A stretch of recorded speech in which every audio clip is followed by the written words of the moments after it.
11 e 12, Cantares, Cântico dos Cânticos.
Cantares, capítulo 2, versículo 11 e 12.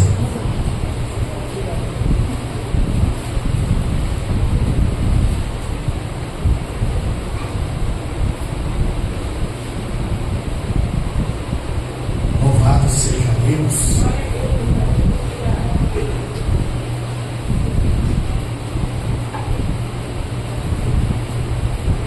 Diz assim o texto bem conhecido: porque eis que passou o inverno, e a chuva cessou e se foi, apareceram as flores na terra, o tempo de cantar chega, e a voz da rola ouve-se em nossa terra, e você assente em nome de Jesus.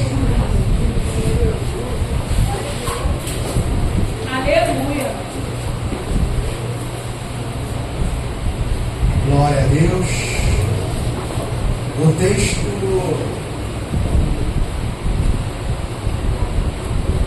que acabamos de ler, ele é um texto que eu ia fazer uma consonância com o livro dos Salmos, capítulo 126, que é bem conhecido. E eu vou ler só uma parte aqui, que é o versículo 2, que diz: então a nossa boca se encheu de riso e a nossa língua de cântico. E o restante do versículo, os irmãos sabem que ele vai falar, o salmista vai falar sobre a semeadura.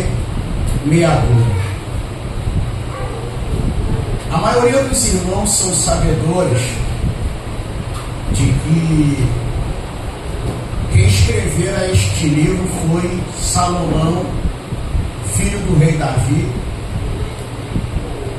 um homem a qual Deus, entre poucos homens na Bíblia, lhe concedeu o que ele pediu imediatamente, sendo que quando nós vamos fazer uma comparação, nós vemos que tiveram homens na Bíblia que tiveram a ousadia de pedir algo a Deus diretamente, Deus lhe concedeu. E Salomão foi um dos poucos em que Deus abriu o leque para ele com a seguinte expressão: pede-me o que queres que eu te faça. Aleluia. Então nós vemos aqui reforçando que homens na Bíblia ousaram a fazer pedido ousado, e Deus assim lhe concedeu. Eu poderia citar alguns exemplos. Vou citar um aqui dos mais tremendos, que é Josué capítulo 9, se não me foge a memória. Havia uma guerra e o nível dessa guerra era de intensidade. Aleluia. E como Josué, ele melhor do que ninguém, entendia de guerra, porque uma coisa é você lutar, outra coisa é você entender de luta. Por quê, pastor? Nem todo mundo que luta entende, não. Nem todo mundo que entende, ou melhor, nem todo mundo que luta entende de luta, mas quem entende de luta sabe lutar. Então Josué ele conhecia bem. Por quê? Porque quem conhece de luta, conhece de estratégia. Uma pessoa que vai saber lutar, você vai jogar ela lá, por mais que ela treinou, mas existem pessoas que são verdadeiros estrategistas naquilo que eles fazem. Eles conseguem ali no campo de batalha estudar o inimigo, eles conseguem ali ver o ponto fraco do inimigo e aonde e a hora que eles devem assim atacar. Então Josué fez um pedido ousado. Ele viu que a guerra tinha uma intensidade e, creio eu, pela visão que ele tinha da guerra, ele falou: o tempo que nós temos não vai ser necessário para vencer o inimigo, porque a gente precisa de mais tempo. Glória a Deus! Então Josué, entendendo isso, com certeza ele calculou e ele falou: a gente precisa de mais algumas horas para poder derrotar totalmente o inimigo. E a Bíblia diz que ele fez uma oração. E nessa oração ele vai simplesmente verbalizar uma expressão dizendo: lua, se detenha em Aijalon e sol se detenha em Gibeão. E a Bíblia diz que Deus ouviu. Aleluia. E Deus ouvindo, a Bíblia diz que nunca houve um dia tão comprido e extenso como foi aquele dia. Aleluia. E a Bíblia diz assim: nunca houve um dia tão grande como esse, Deus ouvindo o homem. Aleluia. Aleluia. Então o pedido dele foi ousado. E o outro, pastor, a gente tem muito pouco falando sobre ele, mas nem consegui entrar a fundo. Foi Jabes. Jabes, ele faz uma das orações que, meu irmão, mexe com a cabeça de qualquer teólogo, porque um camarada ele vai fazer alguns pedidos a Deus que parece absurdo, e o mais absurdo ainda é que Deus atende a ele. Porque o camarada vai pedir para Deus abençoar ele muitíssimo, ele vai pedir para que seus termos sejam ampliados, e ele ainda vai pedir que ele não seja afligido do mal. Abençoar muitíssimo, Deus até abençoa. Agora, se tem uma coisa que a gente enfrenta, é o mal. Isso é fato. Só que esse homem, além dele pedir para Deus fazer todas essas coisas, ele disse que o mal não me aflige. Parece que Deus olhou e falou: tá bom, vou atender o seu pedido. Então nós vemos aqui que nesse questionamento que nós estamos aqui traçando, Salomão ele teve a oportunidade, e nós podemos dizer que praticamente 1% teve, porque o único homem depois dele que recebe uma proposta dessa é o cego Bartimeu, ou o cego de Jericó, como nós conhecemos. Jesus manda chamar ele, Jesus fala assim: o que queres que eu te faça? Quando você fala para alguém assim, o que quer que eu te faça, você está dizendo assim: o que você pediu eu te faço. Ou seja, uma abertura dessa não está impondo limite no pedido, ele está dizendo: é ilimitado, o que você pediu eu faço. Aleluia. E ele, lógico, ele foi inteligente, ele falou: do que adianta ter bens e não ter visão?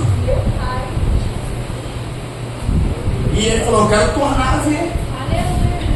Por quê? Porque ele tinha um objetivo. Porque se ele, eu já estou até te dando spoiler aqui, mas tá bom, anota que é de graça. Se Deus dá riqueza para ele, ele continuaria parado no mesmo lugar e cego. Só que ele está dizendo, eu não quero ficar parado, eu quero progredir. Eu quero ir avante, eu quero ir para Jerusalém. Glória a Deus, aleluia. E Salomão, Deus apareceu para eles, o irmão conhece o texto, e disse para ele assim, ó, pede-me o que tu quer que eu te faça. E nesse pedido, pela conversa de Deus para com Salomão, você vê se Salomão se amasse e dissesse assim, ó, eu quero a morte de todos aqueles que são meu inimigo e desejam o meu mal. Deus ia passar fogo em todo mundo. Só que ele não pediu, ele falou, eu quero sabedoria. Eu quero coração sábio para poder entrar e sair no meio do seu povo. E Deus concedeu a ele. E o pedido dele foi tão tremendo que até Deus gostou do que ele pediu. Deus falou assim, ó, por você não me pedir riqueza, não pedir a morte do teu inimigo, até o que você não me pediu eu vou incluir na vida. Isso aqui gera uma mensagem. Pedidos inteligentes geram coisas que a gente nem havia pedido e vai vir incluindo. Então, ele pediu, só quero só sabedoria. E Deus lhe concedeu, ao ponto do próprio Jesus no Novo Testamento dizer que antes não houve homem sábio como Salomão e nem antes dele, mas ele vai dizer, mas está aqui quem é maior do que Salomão. Então Salomão, nós temos catalogado na Bíblia pelo menos 3 livros que foram escritos por eles, né? Cantares, Provérbio e Eclesiastes.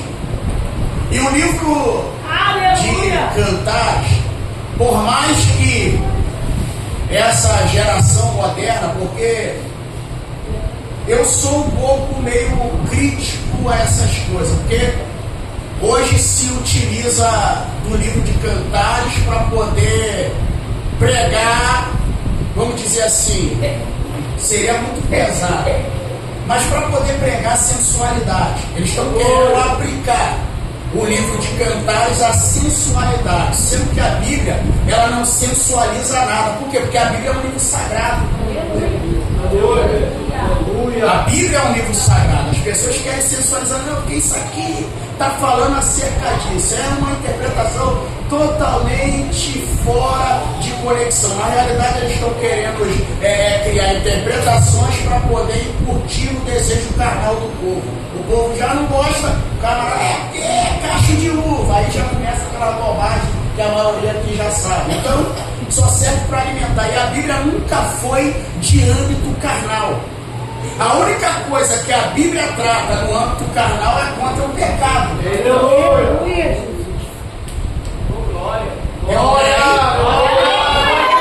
Porque eu tenho Bíblia como uma taça. Aí vai lá os carnudos, você entre 4 vai te converter. A Bíblia, ela nunca alimentou carnalidade nem sensualidade. Por quê, pastor? Porque o Deus da Bíblia é santo. Não, pastor, mas fulano, lógico, para ele está dando lucro, então vamos que vamos. Se está dando lucro, está dando certo, então vamos. Só que a Bíblia, ela nunca, é isso aqui que eu sempre falo, a Bíblia, ela nunca usará linguagem científica, linguagem psicológica. Não, pastor, não. A gente que faz aplicação. Por quê? Porque a Bíblia, ela é cristocêntrica. Ela aponta a Cristo desde Gênesis 1 e até Apocalipse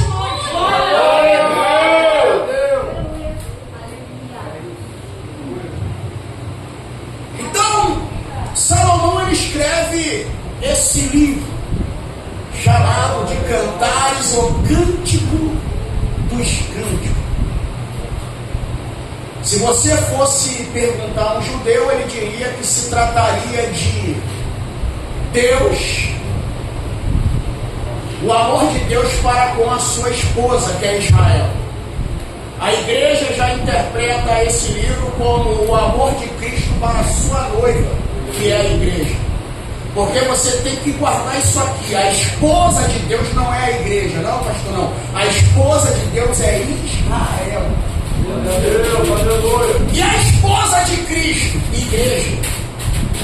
Por isso que quando você lê lá no livro de Ruth sobre o remidor, antes de Boaz havia um remidor. Ele foi bem claro: eu só vou poder aqui se o remidor não querer te aceitar. Porque o remidor não foi porque ele representa Deus. Glória! Glória a Deus! E Boaz tipifica Cristo. E como Ruth é uma mulher gentílica e a igreja é composta de gentil, por isso Boaz tipifica Cristo. Só estou te dando esse spoiler aqui para quem gosta. Quem não gosta, daqui a pouco não tem um corinho aqui nesse lugar, você roda. Deus, aleluia! Então, o texto de Cantares para a igreja, ele demonstra o amor do noivo para com a noiva, de Cristo para com a sua igreja. E esse texto aqui, no capítulo 2, versículo 11 e 12, ele é tremendo. Por quê? Porque ele vai fazer menção aqui a uma coisa que nós conhecemos e todos aqueles que um dia frequentaram uma escola estudaram sobre isso, né? Não é sobre crime, é sobre as quatro estações do ano. Aleluia! Eu, por muito tempo, cheguei a trabalhar de jardineiro, cheguei a fazer algum serviço lá embaixo. Depois que alguém chegou a trabalhar no mesmo prédio que eu sempre digo, quando eu passo lá em Sorocaba, a maioria, 99% daquelas árvores que você vê lá hoje, grande, dando sombra, dá licença aí, foi o pai que plantou.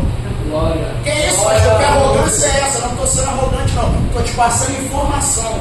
Aleluia! Djalminha chegou, conheci um camarada, ele falou: arruma uma turma aí. Pensa numa época que eu ganhei dinheiro. Trabalhei com um cara que prestava serviço para parques e jardim. Aleluia! E a gente plantou aquilo lá, meu irmão, de ponta a ponta, plantando árvores, cercando tudo. E olha quanto tempo tem, só de crente eu já vou para 30. É tempo suficiente para a árvore, meu irmão, crescer. E se, meu irmão, já foram até podada várias vezes. Depois trabalhei de jardineiro lá no Jardim Botânico. Cheguei a cuidar do jardim daquela empresa que tem lá embaixo, a tal da NET. Né? E cheguei a cuidar do jardim daquele prédio espelhado preto que tinha, não sei se ainda funciona ainda com a mesma empresa, em São Cristóvão, que era escrito Petrobras. Quem foi lá, você iria ver lá escrito Petrobras. E eu cheguei a cuidar do jardim, tinha um jardim lá em cima e trabalhei muito tempo. Pastor, por que o senhor está dando essa informação? Porque quando eu estava trabalhando de jardineiro, então você tem que se informar acerca daquilo que você faz. Isso chama-se aperfeiçoamento. É o que eu digo: se até Deus nos aperfeiçoa, quanto mais nós naquilo que fazemos temos que nos aperfeiçoar. A Bíblia diz assim, ó: aquele que começou a boa obra ao seu tempo aperfeiçoa. Se até Deus ele vai aperfeiçoar, por que eu não vou buscar a perfeição? Glória a Deus! Aí eu colhi uma informação, e você sabe que informação para quem prega é ouro. E o camarada falou assim: ó, nós temos algumas plantas aqui que precisam de poda. Só que ele usou um código comigo, mas eu captei a mensagem. Ele falou assim: ó, a melhor estação para se podar a árvore é aquela que não tem a letra V. Eu vou deixar você pensar enquanto eu bebo água. Aleluia!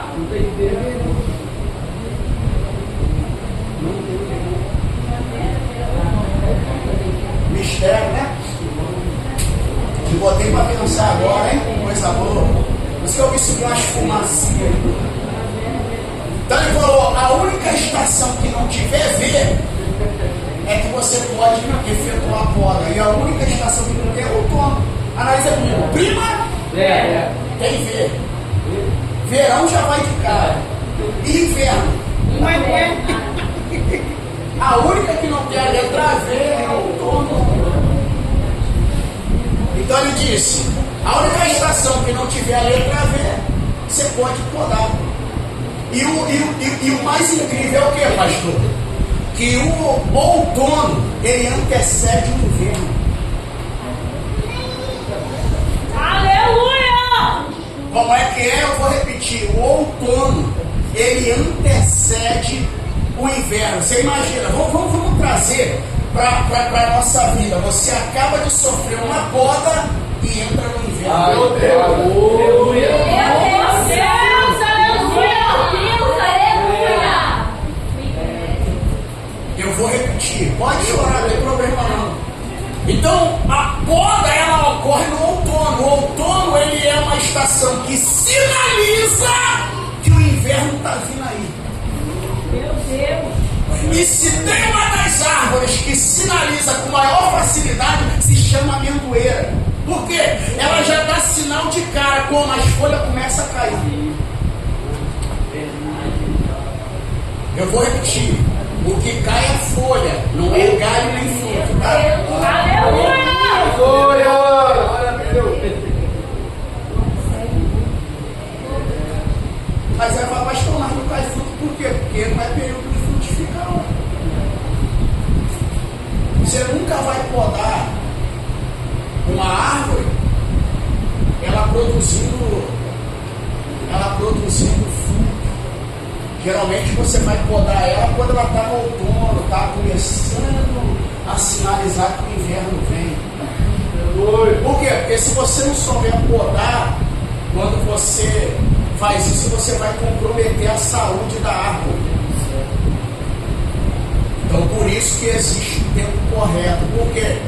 Porque a poda do outono, ela é curada no inverno. Glória! Eu vou ficar aqui falando sobre botânica, porque... Então, ela vai... Como é que pode isso, pastor? É desse jeito. Mas vamos lá, então eu estava fazendo algumas reflexões quando Deus, ele colocar esse texto em nosso coração. E Salomão, ele vai dizer que eis que passou o inverno e a chuva cessou. Você pode ver que o inverno, ele é uma estação de grande dificuldade. É, pastor, sim. Por quê? Porque o inverno, ele por causa da geada, eu vou usar num termo geral, a planta, ela sofre muito.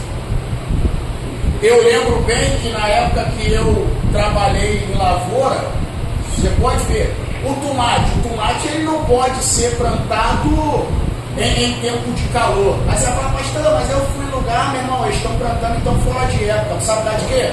Porque o calor, ele força o tomate a amadurecer sem crescer. E Deus não quer que ninguém amadureça sem antes crescer. Eu estou falando porque eu plantei, eu não ouvi ninguém falar, eu presenciei, é diferente. É igual você ler Lucas e ler Mateus e João. João está falando do que viu, Lucas está falando do que ouviu. Então, ele é plantado para começar as frutas a crescer no período do inverno, mas, meu irmão, ele é trabalhoso. Por quê? Porque existe uma série de princípios. Primeiro, porque é uma planta que exige muita água. E aonde você vai ter uma quantidade de água suficiente para manter uma planta viçosa, porque é mais ou menos assim, ó. Eu estava revelando esse segredo para o Mateus da Vanus. Eu falei, o segredo do fruto crescer não é adubo. Não, pastor, não, vai estudar agronomia antes de você vir querer discutir com quem entende do assunto. O que faz fruto crescer não é adubo. Por quê, pastor? Porque o adubo, ele é utilizado no período que a árvore está crescendo. O que faz o fruto crescer? Água. Glória a Deus, aleluia. Não dá crescimento, é por isso que é Se a gente molhava a lavoura um dia sim, um dia não, na época da colheita começa a molhar todo dia. Por quê? Porque enquanto que os frutos que cresceu estão sendo retirados, os que estão lá vão crescendo com a quantidade da água. Se a gente for aplicar o que faz fruto crescer, não tem para onde correr. Por quê? Porque é a água que vai dar o crescimento. Aí você imagina comigo, pastor, qual é a problemática? É que no período do inverno, isso aqui não precisa você conhecer de lavoura. Robson já criou cavalo, quem criou cavalo sabe. O período do inverno é o período de quê? Chamado de seca. A quantidade de água diminui porque a chuva é pouca. E o capim, ele seca. Aí você imagina onde tirar água no momento de seca. Só que aqueles que servem a Cristo, existe uma promessa aqui em João 4, que diz que essa fonte não seca, pelo contrário, ela jorra. Glória a Deus, aleluia. Glória a Deus. Aleluia! Glória a Deus.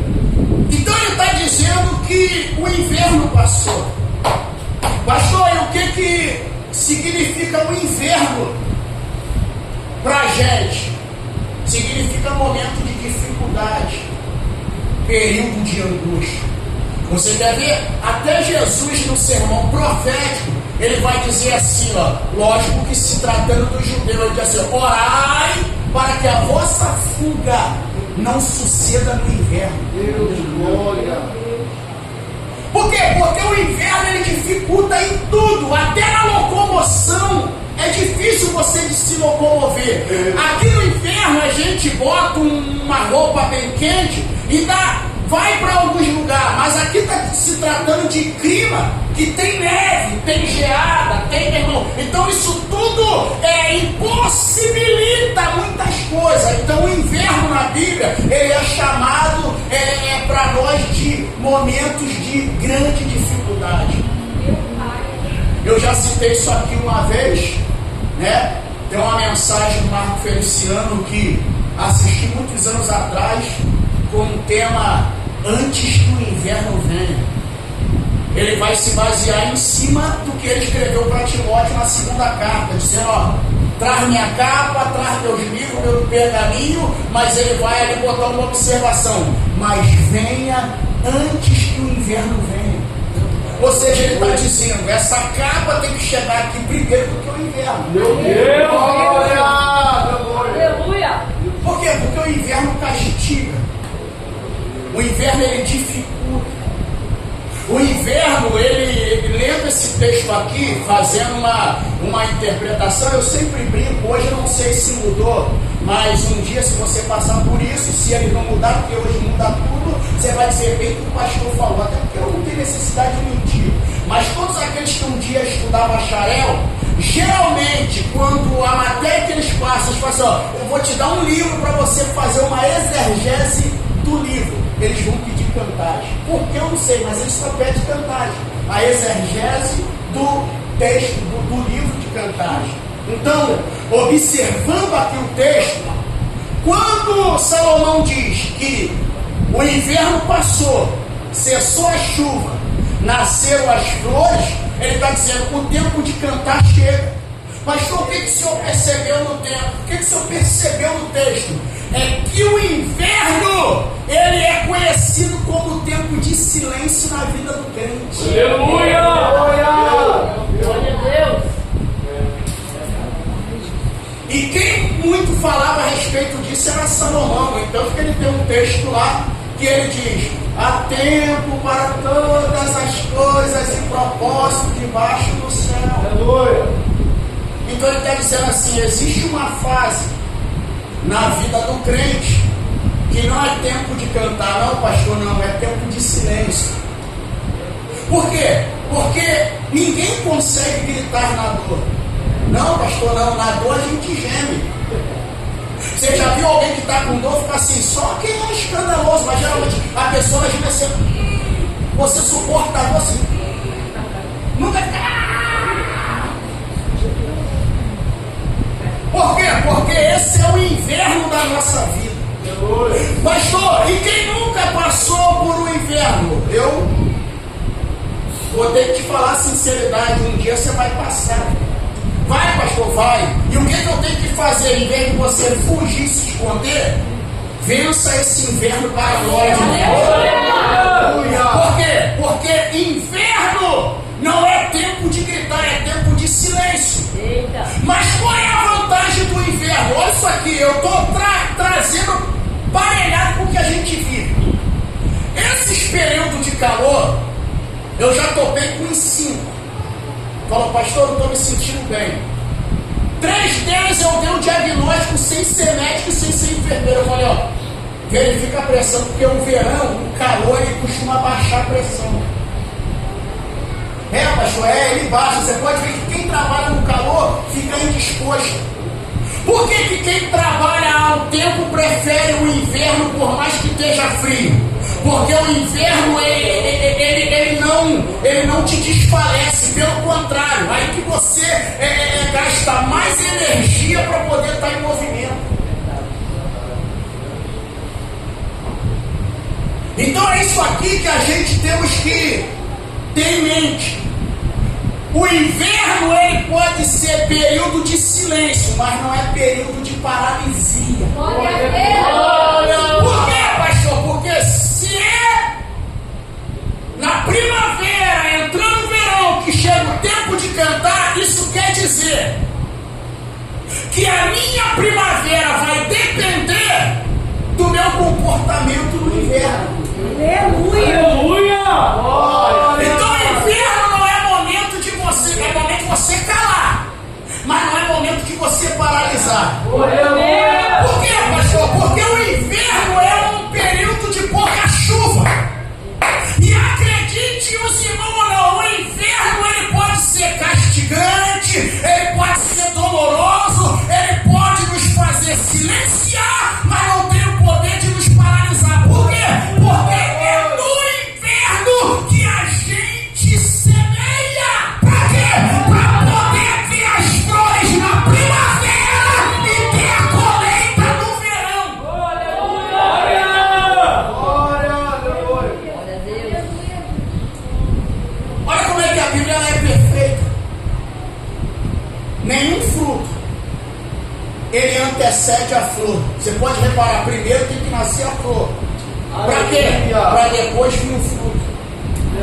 O fruto, ele só, vou falar difícil igual meus amigos, ele só desencadeia depois que a flor aparece. Se a flor não aparecer, é sinal que não vai ter fruto. É por isso que Abacuque, na sua oração, ele disse: ainda que a figueira, ele está dizendo, se não florescer, é sinal que não vai ter fruto. Mas ele está dizendo, independente ou não, ele falou que ia continuar com a sua fidelidade a Deus. Por quê? Porque as estações que enfrentamos, ela não pode neutralizar a nossa fidelidade a Deus. Pastor, todos nós, eu vou repetir, nós vamos enfrentar os invernos da vida. Só que a gente não pode fazer o quê? A gente não pode paralisar, até porque existe uma regra bem interessante. Quando a pessoa está muito exposta a ambiente frio, se ela parar, ela morre. Ela tem que estar em constante atividade, o sangue aquecer, gerar uma hipotermia e ela vier a se afogar em si. Então o inverno, ele é um período de silêncio, mas não é um período de paralisia. E eu vou repetir por quê? Porque a nossa primavera e o nosso verão, eles serão determinados pelo nosso comportamento no inverno. Então, pastor, o que o inverno simboliza? Dificuldade, silêncio, dor. Mas é nesse período que a gente vamos fazer o que, pastor? O que a gente não pode fazer, o que? Semear, plantar. Então eu fiz uma conexão aqui bem interessante. Você pode ver que O salmista Davi, o rei Davi, melhor assim falando, ele formou um dos melhores exércitos terrenos que Israel teve até o dia de hoje. No entanto, que você pode reparar que houve uma época que os brasileiros que atuavam na área de segurança, na área militar, eles eram mandados para Israel para aprender a tática Israel, que é uma tática, meu irmão, fora do comum. Então, Davi ele formou um dos melhores exércitos de pessoas que a gente sabe que eram pessoas desprezadas pela sociedade, que não tinha um currículo lá muito bom.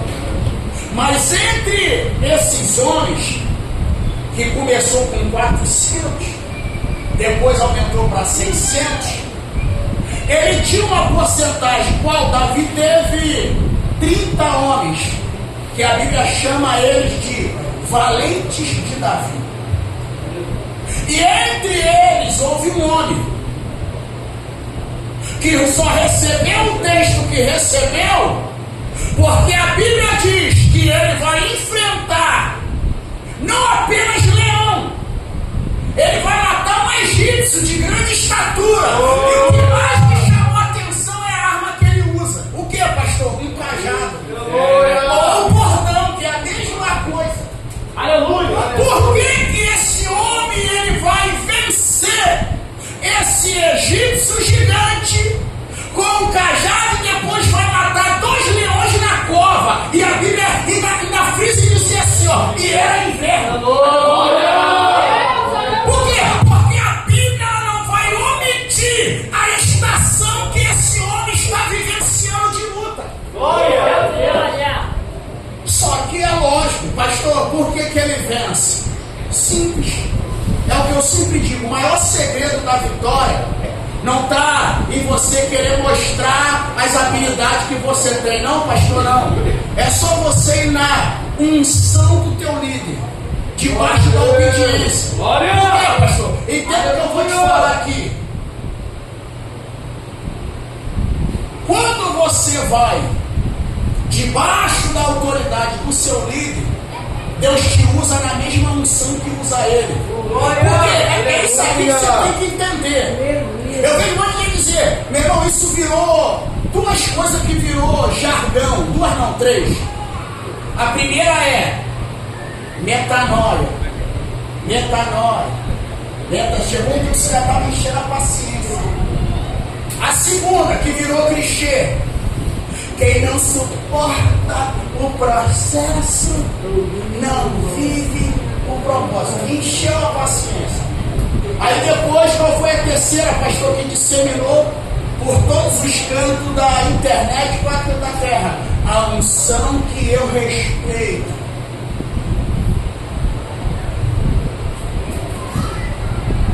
O mais correto seria a unção que eu obedeço.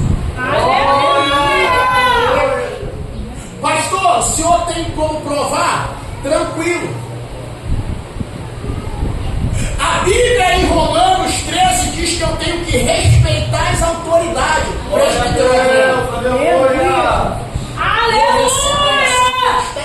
Deus, até porque primeiro que eles não têm unção, primeiro que eles foram constituídos como ministro de Deus. Glória! Por que a unção que eu obedeço? Porque a unção que está sobre a vida de um líder, ela não é produzida pelo líder, porque o único que pode liberar a unção é Deus. Então o mais correto seria a unção que eu obedeço, é a unção que eu alcanço. Então você pode ver, todos que obedeceram essa unção também atuaram debaixo dessa unção. Agora os obreiros aqui vai apanhar. Eu não acredito em obreiro que diz que obedece a minha unção e vive uma vida vazia. Pastor, eu vou repetir. Eu não acredito. Por quê? Porque Abisai, ele respeitou a unção de Davi e matou o gigante. Esse homem grande, ele respeitou a unção de Davi.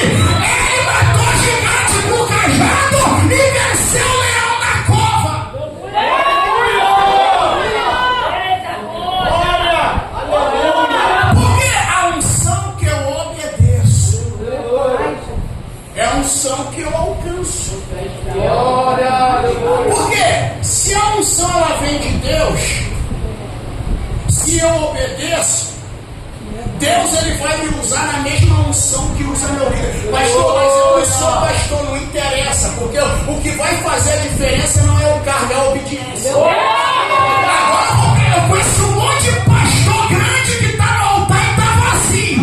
E conheço um monte de gente que está lá embaixo e está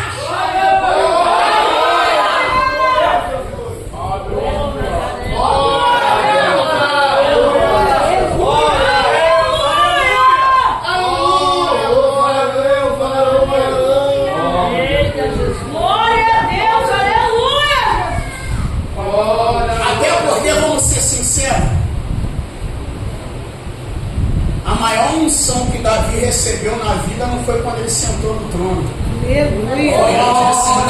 Tem gente que acha que sentando aqui isso dá unção para alguém. Meu Deus! A maior unção de Davi foi antes de sentar no trono. Glória a Deus, aleluia. Então é isso aqui que, mediante ao que nós estamos tratando, que é o maior segredo. Aleluia. Aí, aleluia. Glória a Deus. Hoje, estava até conversando com um amigo e isso me instalou na mente porque ele me mandou mensagem: pô, meu amigo, está precisando de uma aula. Eu falei: cara, não sei se eu vou conseguir falar contigo não, porque eu estava passando muito mal. Comi algo que não combinou com meu filho. Por isso que eu sempre digo, falo, gente, esse negócio de a pessoa achar que, pô, eu fui no mundo, meu irmão, isso não é testemunho nenhum. Para mim isso é a maior balela. Para mim o maior testemunho é aqueles que nascem num berço evangélico, porque essas coisas que não somente eu, mas a maioria daqueles que viveram uma vida desregrada sofre sequelas hoje por causa das nossas vidas desregradas que nós vivemos. Não, pastor, mas Jesus Cristo, meu filho, o que fica novo é o Espírito. Essa carne aqui, se fosse assim, a gente não envelhecia. E aquilo que a gente fez com o corpo no pecado, meu irmão, você pode ter certeza que lá na frente tu sente um negocinho aqui, não sei o que é isso. Nem tudo é diabo não. É Deus dizendo assim, ó, isso aí foi, ó, o desregramento que você teve com o teu corpo lá atrás. Aí você vai, porque a embalagem continua a mesma. Pastor, a única coisa que muda é a atitude e o espírito que é novo, que nasceu de novo. Mas a gente carrega algumas coisinhas das consequências. Então, meu irmão, cada esse negócio de encher a cara constantemente e achar que será maneiro, hoje qualquer coisa que eu como que não bater bem com o fígado, meu irmão, é ralabonação. Não, guarde isso. Sempre que com essa juventude aí, não cai nessa, pastor, por que não? Maior testemunho é você dizer: eu nunca curti baile, nunca. Você não sabe o que você está evitando para a sua vida. Pastor, eu nunca bebi. Glória a Deus pela tua vida. Aleluia. Você não está perdendo nada. Você está evitando de gastar dinheiro com o que não presta e está aí mesmo fazendo bem para a tua saúde. Porque eu vou te falar, o negócio é de verdade. Mas vamos lá. Estamos voltando para o texto. O inverno é um período de dificuldade, é um período de silêncio, mas é um período que não pode nos paralisar. Glória a Deus. Então, Salomão está dizendo: porque este o inverno passou. Por que ele usa essa expressão, o inverno passou? Porque não existe nada na nossa vida que dura para sempre. Glória. Então, quando ele diz assim, o inverno passou, ele está dizendo: fique em paz. Essa dificuldade que você está enfrentando, ela teve dia para começar, mas também ela tem lá em dia para terminar. Glória a Deus.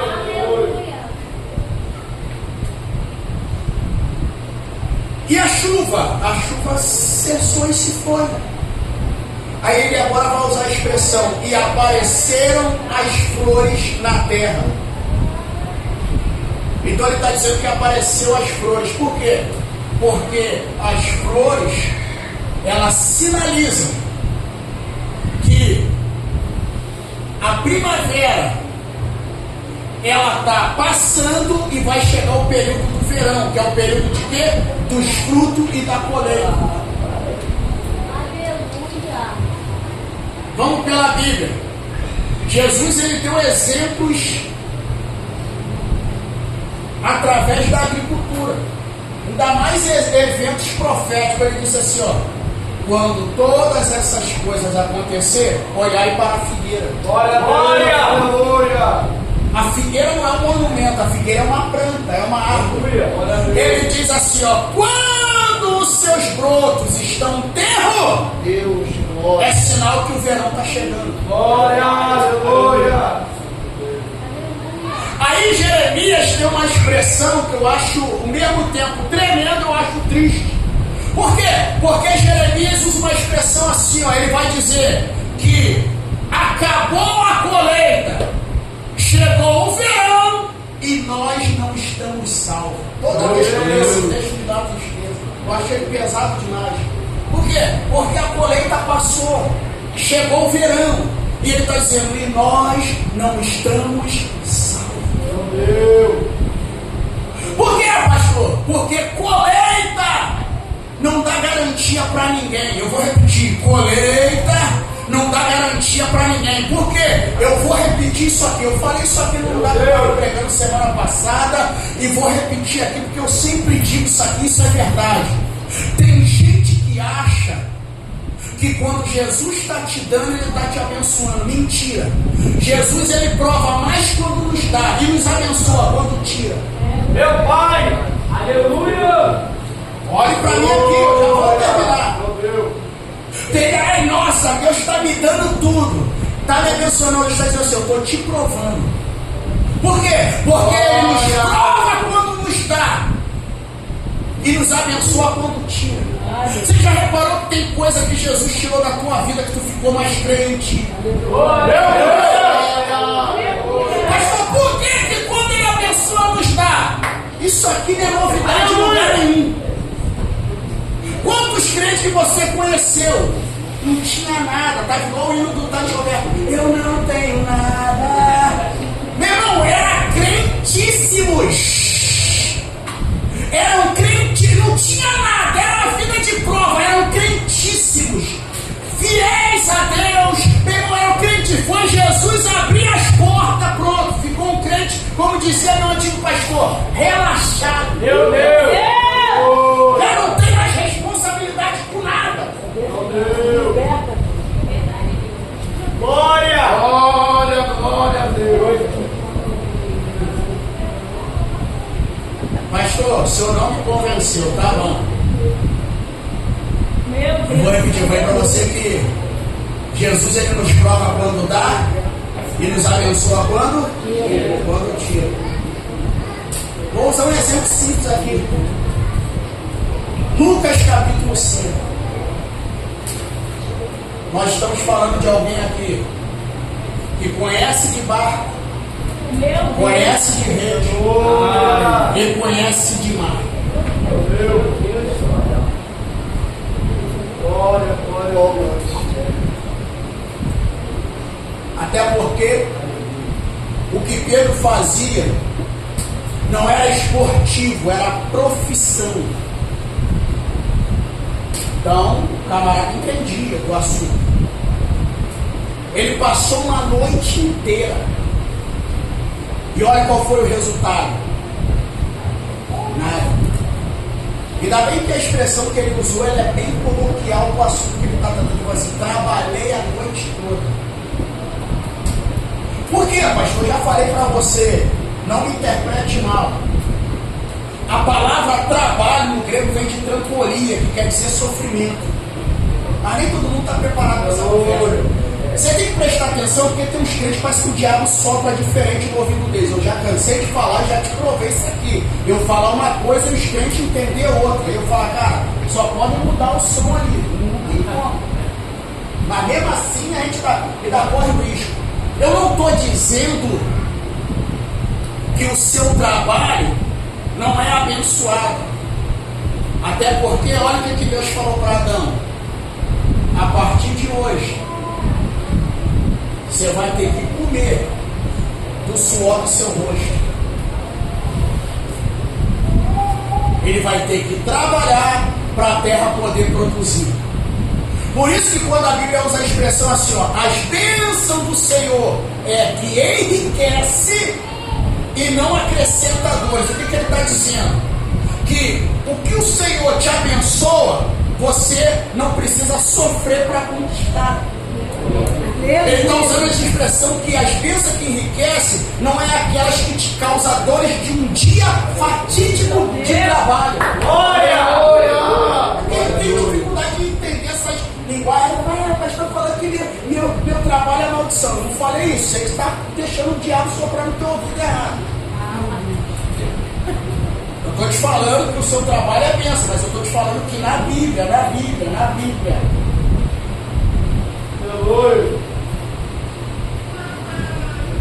Por que, pastor? Vamos lá voltar ao Gênesis aqui rapidinho. Tem que voltar ao princípio. Quando Deus colocou o homem dentro do jardim, Ele não falou assim: a partir de hoje você vai trabalhar. Ele falou assim: você vai cultivar e lavrar. Porque o homem não entrou plantando, ele entrou colhendo.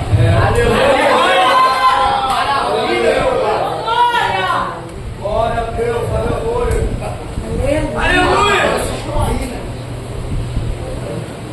Glória a Deus. Então lavrar e cultivar ali dá a conotação no original de prestar culto. Glória a Deus, aleluia. Por quê? É só você, não precisa, você é um pastor, você está falando que eu sou. Meu irmão, esquece estudo. Tem coisa que é simples, é só você ter paciência para raciocinar. Se Deus plantou tudo, colocou ali, o que o homem vai precisar fazer? Nada. Presbítero Adriano, já está tudo lá, árvores frutíferas, está tudo. E ele foi bem claro: você não precisa ser nenhum exegeta para interpretar a Bíblia. Ele falou assim: ó, de toda árvore no jardim vocês podem comer. É lógico que a Bíblia usa uma linguagem resumida, mas você ainda se pode comer porque tem fruto. Aleluia. Aleluia. Aí ele falou assim: ó, só vai ter uma exceção. Na árvore da ciência, do conhecimento do bem e do mal, esse você nem come. Porque o dia que comer, certamente morre. Aí, ó, olha para mim aqui. Você já reparou que a gente sempre tem o costume de querer fazer o que Deus proíbe? Meu Pai. Posso liberar? No final do ano está chegando, se você não liberar, não tem problema. Mas você já reparou, o cara tem a mulher dele. E Deus falou: a do próximo não é tua. Mas é glória. Aleluia. Aleluia.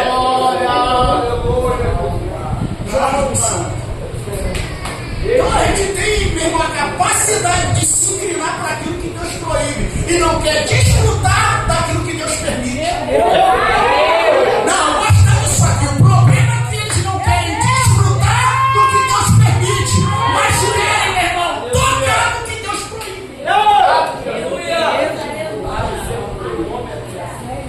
Glória, maravilha, meu Pai. Coisa boa, gente, essa é a tua palavra. Isso não é de hoje, ó, isso é antigo. Meu Deus, Jesus. Aleluia. Senhor. Glória a Deus.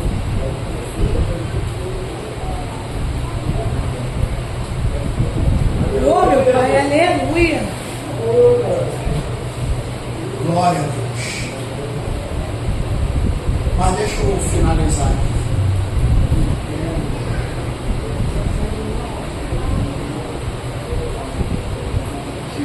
Vou repetir para você? Não, vou repetir não. Vou dar os parabéns para aqueles que estão atravessando o inverno e estão vendo: pastor, está difícil de cantar. Beleza. Só não pare de se mover. Aleluia! Aleluia! Por quê? Porque o inverno ele pode trazer o silêncio, mas não pode trazer a paralisia. Aleluia! Por quê? Porque o inverno ele tem dia e hora para começar, mas também tem dia e hora para terminar. Aleluia! Porque só está na primavera. Quem se move é fiel no inverno.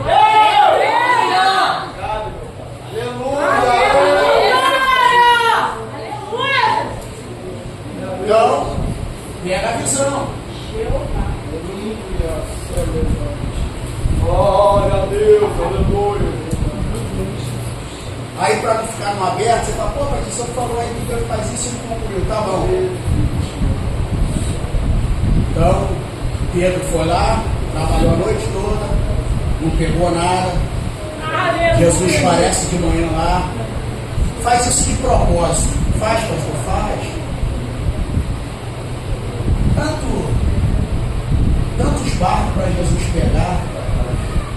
Ele foi logo no barco de quem não pegou nada a noite toda. Meu Deus. Até porque Jesus não tinha nem o hábito muito de usar barco. Não, pastor, não tinha não. Se você ler a Bíblia aí, se Jesus andou de barco umas 3 vezes, foi muito. Foi, pastor? Uma ele achou tão cansativo que ele até dormiu. Não leu o texto.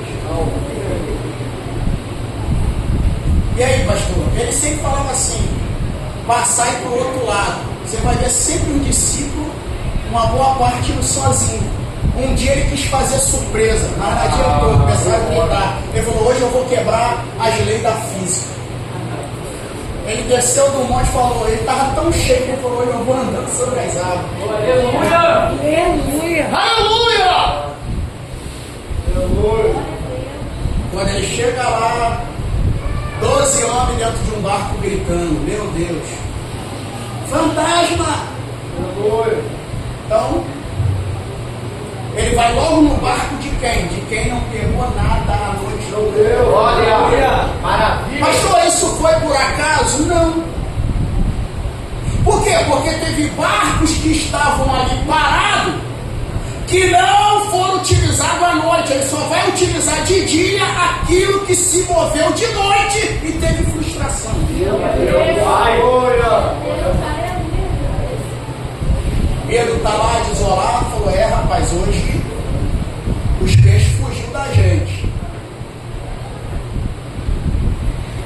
Porque quem entende de pesca, por mais que o mar não esteja tão bom para peixe, mas ele sabe que alguma coisinha vai vir. Só que o texto é literal, diz assim: não apanhamos nada.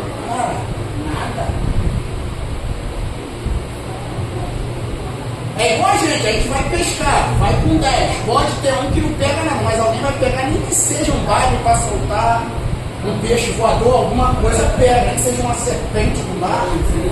Alguma coisa tem que ver. É impossível que os 10 anzol ninguém fisga nenhuma coisinha. Então ele literalmente está dizendo: trabalhei a noite toda e não peguei nada. Eu! Aí Jesus falou assim: empresta o teu barco. Ele falou: vai lá. Jesus acabou de pregar. Quando ele acabou de pregar, ele vai vir assim: agora lança a rede do lado direito. E como Deus queria fazer um negócio forte, o Pedro falou assim: vai pro profundo, essa vai pro profundo. Glória a Deus, aleluia! Você nunca parou para pensar por que em Lucas 5 ele tem que jogar a rede no profundo e em João 20, 21 ele tem que jogar no raso? Ele jogou perto.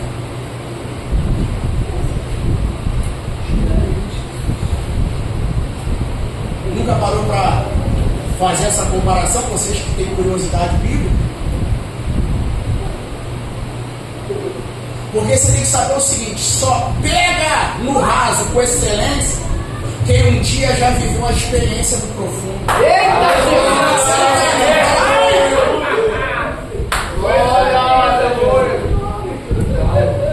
Aleluia! Não, eu vou mexer com você, isso aqui é só para mexer. Deus conhece meu coração. Você já reparou que tem gente que prega, faz e acontece, faz o apelo e ninguém vem na frente? Aleluia! Meu irmão, ele usa o profundo, o oculto e o escondido. Do jeito que o povo dá, o povo fica. Aí vem alguém que teve experiência no profundo, no raso. Só diz assim, hoje Jesus te trouxe aqui. Vamos fazer uma oração. Tem alguém para Jesus? Aí levanta 2, 3 horas. Te provoquei agora, não? Aí fala assim, pastor, que efeito? Isso não é efeito nenhum. O nome disso é experiência. Só pesca com excelência no raso. Quem um dia já teve a experiência de pescar no profundo. Aí não entende, fala assim, pô, mestre chegou no final, vê nada, eu suei com ele todo, porque você esqueceu que não depende de você. Porque todas as vezes que eu usar a minha habilidade, a rede vem vazia.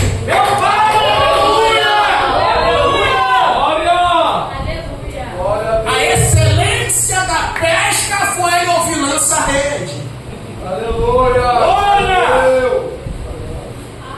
O problema é que tentar lançar a rede por conta própria dá isso, frustração.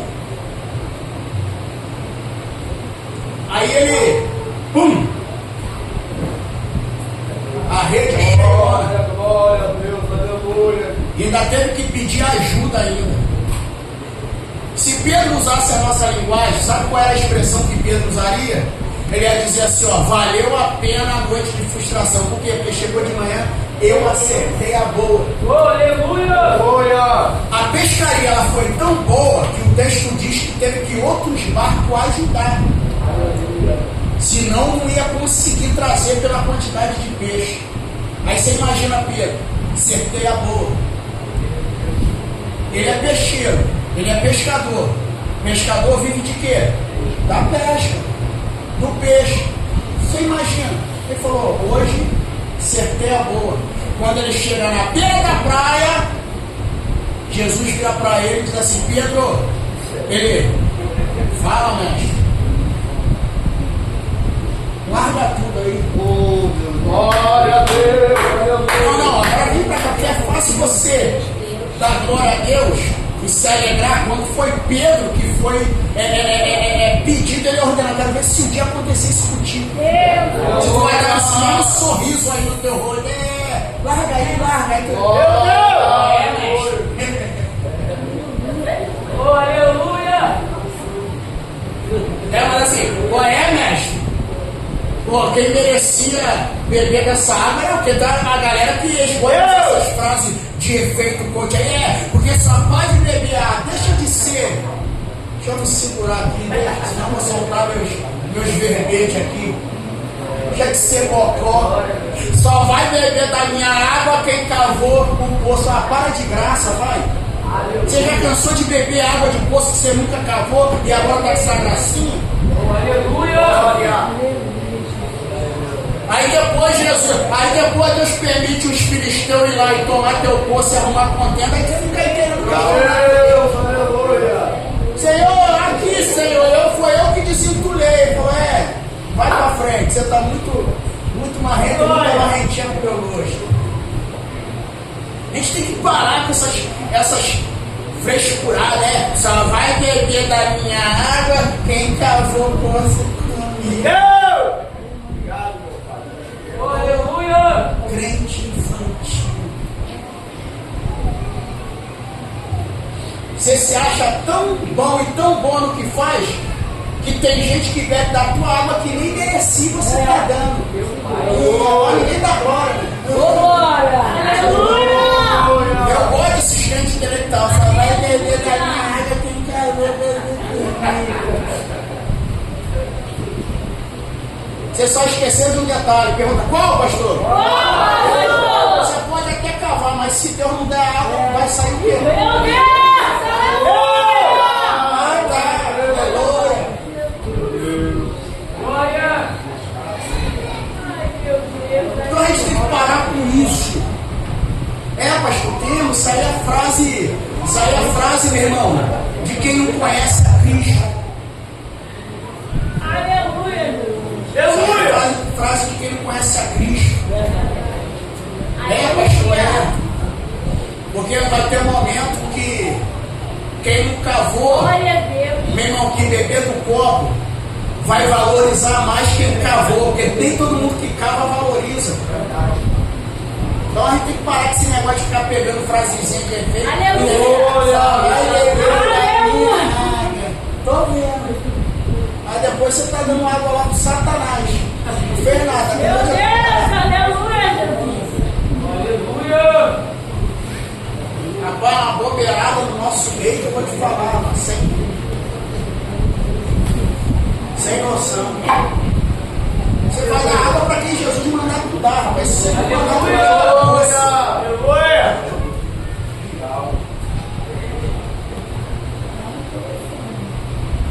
escola de pé, vai, chega. Aleluia.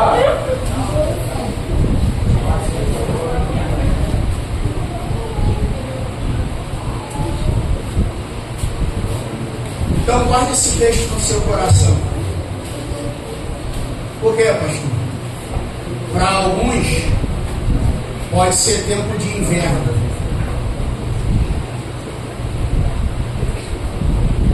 E o que eu faço? Não paro. Continue se movimentando. Aleluia.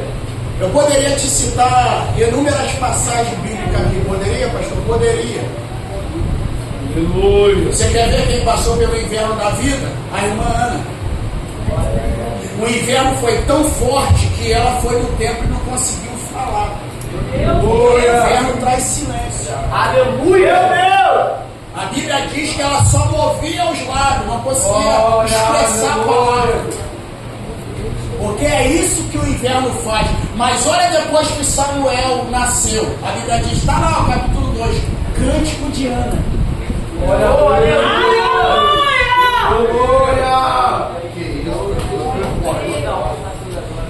Está lá o Cântico de Ana. Por quê? Porque é isso que você tem que entender.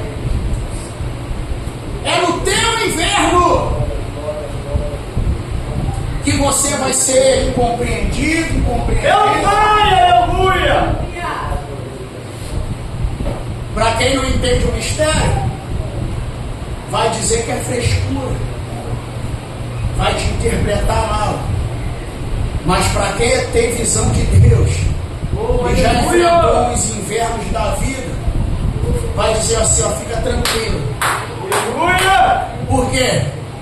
Porque a Bíblia, ela não chama Jesus de inverno nem de primavera. Meu Pai. Chama ele de sol da justiça. E se tem uma coisa que alegra o coração de alguém que enfrentou chuva e inverno, é ver o sol nascer. Então fica tranquilo. A gente vai orar agora. Vou usar a última expressão da noite. Quando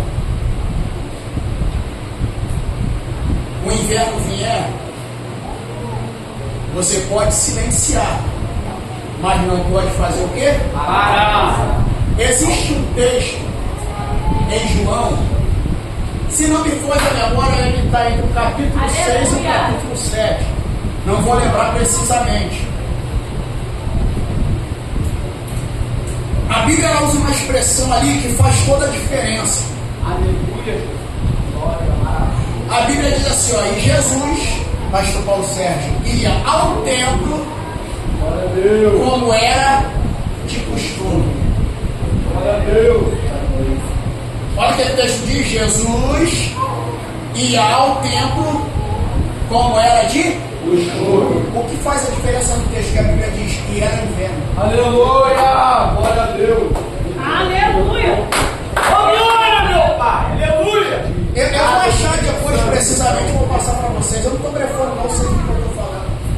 Glória a Deus. A Bíblia diz que Jesus ia ao templo como era de Costume. e a Bíblia diz que era inverno.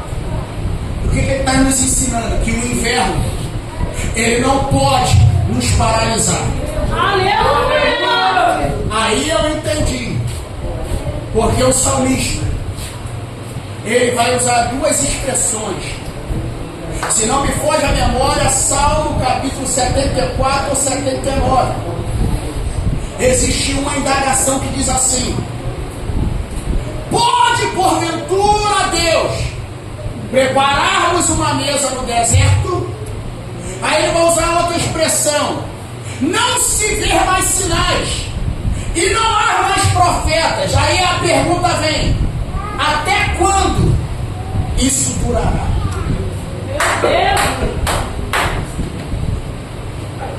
Porque mesa só tem condição de ser preparada no deserto depois do inverno. Aleluia! Aleluia! Quando ele faz a pergunta até quando isso durará, se fosse eu responderia: depois que o inverno passar. Eita, Jesus! Meu Deus!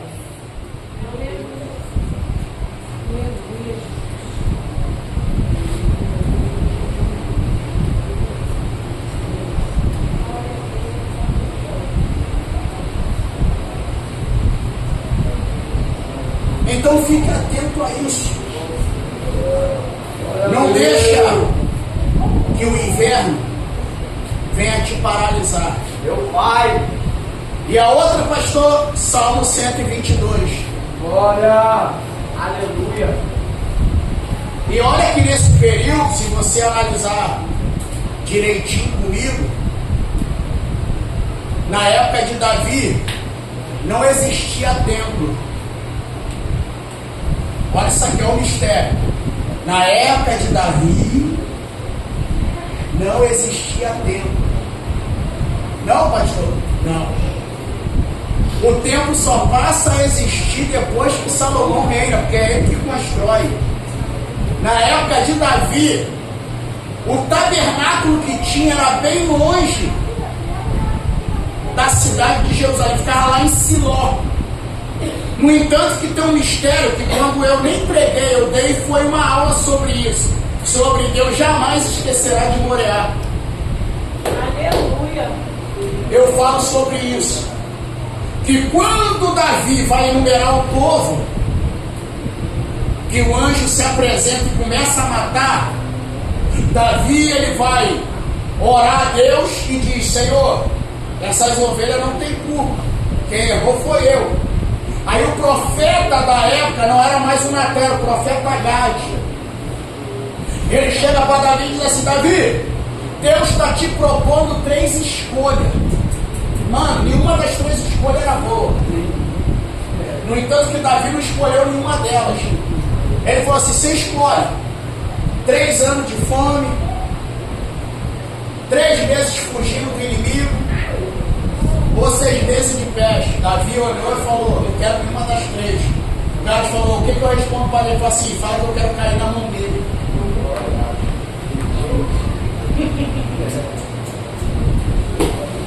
Ele falou assim: ó, fala que eu quero cair na mão dele. Em parte eu até entendi Davi, porque se ele lesse o livro de Hebreus, acho que ele não falaria isso. Porque Hebreus vai dizer assim: horrenda coisa é cair na mão do Deus vivo. Aleluia! Só que Davi sabia, já preguei isso aqui uma vez, que as mãos de Deus ela não está vazia. Aleluia! Ah, era para você ter melhorado isso aí. Glória! Aleluia! As mãos dele não estão vazias. Glória a Deus! Enquanto na mão direita tem abundância de vida, na esquerda tem misericórdia. Aleluia! Deus, aleluia! Ele falou: quero cair na mão de Deus. Porque por mais que Deus é um Deus de justiça, mas ele se utiliza das suas misericórdias.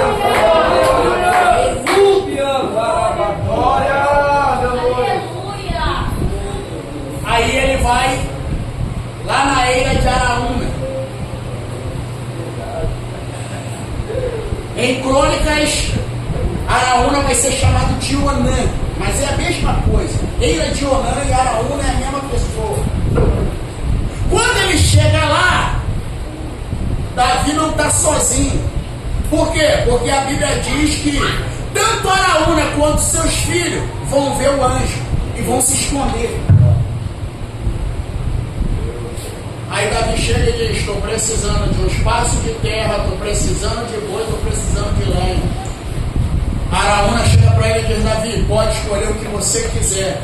Quando Davi escolhe, ele falou: é presente deu para você. Davi falou: entendi, presente de homem para homem é aceito. Agora, se é para entregar para Deus, não pode me custar nada. Aleluia! Davi estava: coloca preço. Coloca preço. Você imagina Araúna dizendo assim: rapaz, mas eu estou te dando, Davi, é verdade. Isso não me custou nada. Eu não posso oferecer algo a Deus que não me custe nada. Glória a Deus! É a mesma coisa que você querer ofertar e eu chegar aqui e aí você fala: pô, pastor, não tem uma oferta aí para me dar. Não, então amanhã você vai lá e bota no. Não te custou nada. Agora, a oferta que te custa é aquela que está aí no teu bolso que fala assim: x tudo oferta. Aleluia! Essa aí te custa. E aí, x tudo ou oferta? Vou melhorar para você: Henrique ou oferta? Cariocas ou oferta? Brutos ou oferta? Ai!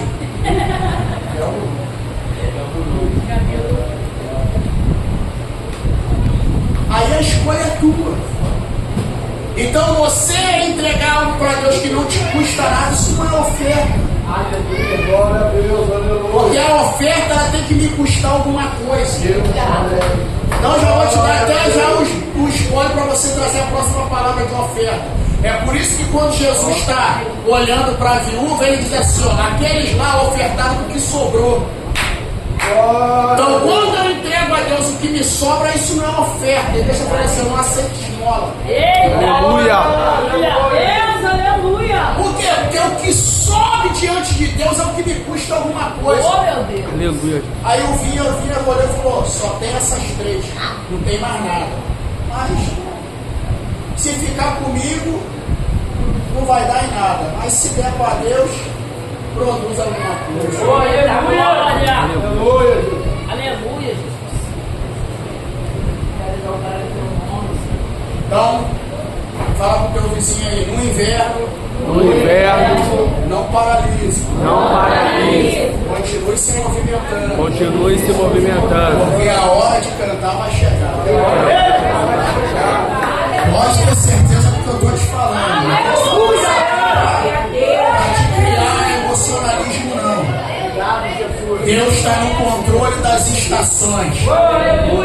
E se chegou o inverno na sua vida, passe com maestria. Passe com maestria. Mas passe. Porque na hora que você cantar, meu irmão, você está habilitado para isso. Tá, pastor? Tá. Porque só pode cantar com maestria na primavera quem se manteve fiel no inverno.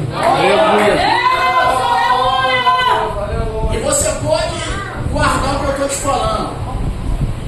Quando você for dar o culto de ação de graça, é sério, capricha na comida e na bebida. Aleluia!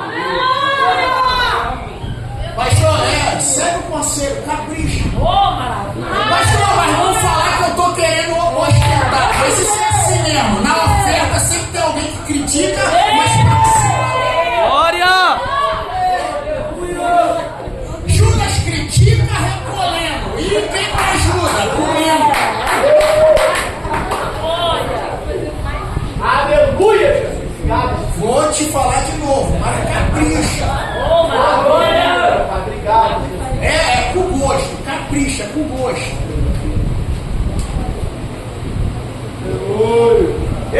Mas se alguém querer falar que eu estou Maria Judas reclamou com algo que nem era ele que estava entregando. Meu Deus. Mas a Bíblia diz que ele chegou a colocar algo na bolsa. Isso dá mensagem, tá? Eles vão participar do culto de ação de graça, vão criticar, mas vai levar para o bolso. Aleluia!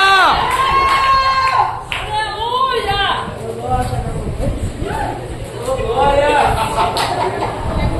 Que eu ia mal. Deixa eu ver lá. Vamos ficar tranquilo.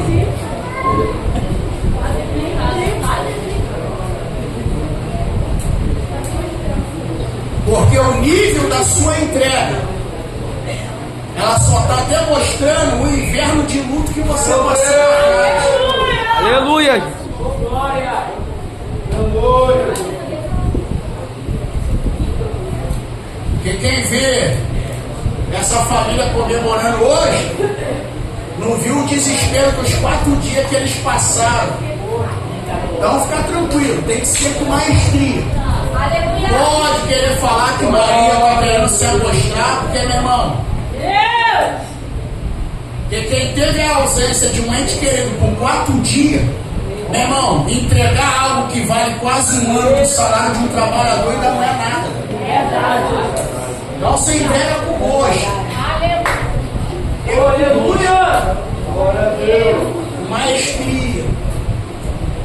Por quê? Porque só quem sabe o inverno que você passou foi você. Aleluia! Então cante. Glória a Jesus. Cante com alegria. Já vai preparando. Glória! Feche teus olhos, vamos orar. Senhor nosso Deus, eterno e poderoso Pai, Pai de nosso Senhor e Salvador Jesus Cristo, nesse momento diante da sua presença, a tua palavra, ela foi entregue nessa noite.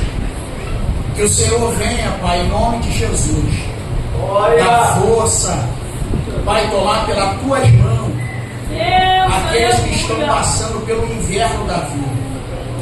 Porque existem invernos, ó Pai, que o Senhor permite seus filhos passar, para que eles possam cantar com graça e júbilo quando a primavera chegar. Aleluia! E eu creio na vitória do teu filho, eu creio na vitória da tua filha, porque o Senhor é o Deus que está no controle das estações.